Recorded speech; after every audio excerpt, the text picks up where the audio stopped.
सादर प्रणाम करती हूँ और आभार व्यक्त करती हूँ देवरिया के दिलों पर राज करने वाले माननीय विधायक जी का, जिन्होंने मुझे इस होली मिलन समारोह में शामिल होने का यह पावन अवसर दिया और इस मंच पर उपस्थित संगीत के सभी प्रेमियों व कलाकारों को सादर प्रणाम करती हूँ। फागुन का महीना चल रहा है और ब्रज में होली की शुरुआत बहुत पहले से ही हो चुकी है और ऐसे में हमारे भोलेनाथ त्रिपुरारी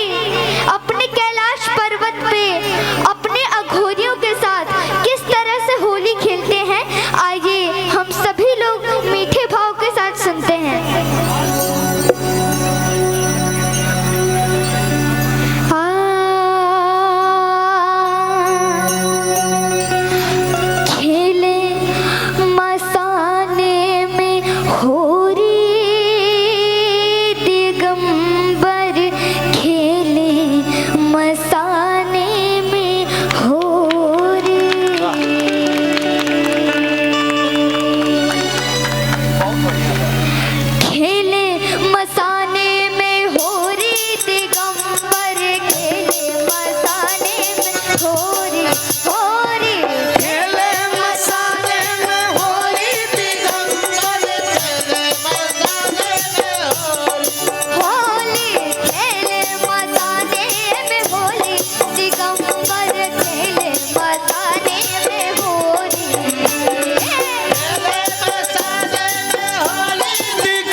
गावत डमरू धारी,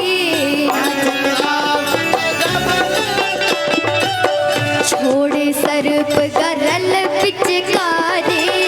छोड़े सर्प, हाँ नाचत गावत डमरू धारी,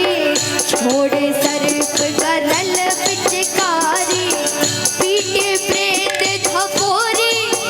हाँ पीटे प्रेत झपोरी, दिगंबर खेले मसाले में होरी होरी, खेले मसाले में होरी, दिगंबर खेले मसाले में होरी।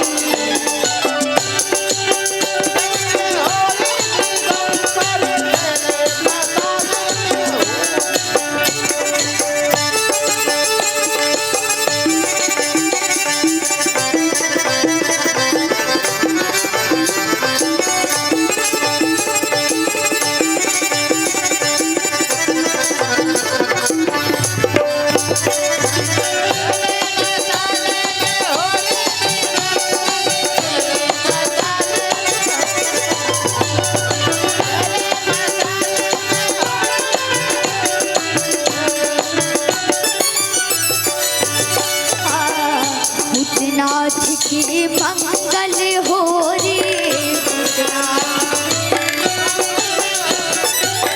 देख सिया है ब्रज की छोरी, भूतनाथ की मंगल हो रे,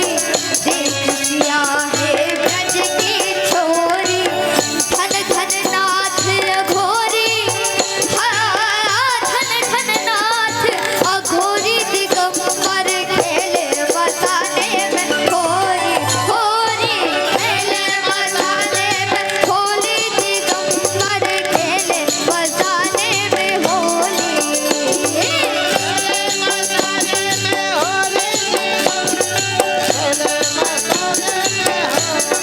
होली खेले मसाले में होली, दिगंबर खेले मसाले में होली, होली खेले मसाले में होली, दिगंबर खेले मसाले में होली, होली खेले मसाले में होली, दिगंबर खेले मसाले में होली। एक बार इस बिटिया के लिए जोरदार ताली आप लोग बजाइए।